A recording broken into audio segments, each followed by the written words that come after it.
Action. My name is Niall Weeks. I'm an enterprise account manager at Monday.com and look after our public sector clients in the UK, including local, central government and also higher education.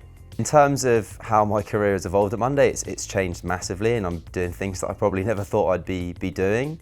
I started off no sector-specific focus, but I saw there was a huge opportunity within the market around public sector and higher education in terms of the number of trials that we were getting.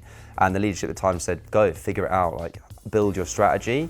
And that gave me a huge opportunity to go and build that market. And now if I look at my role, as enterprise account manager, this role didn't exist at the time that I joined Monday. So they actually created the role based on the work that I've been doing, and it kind of shows how much my career has grown, the opportunities that I've been given here.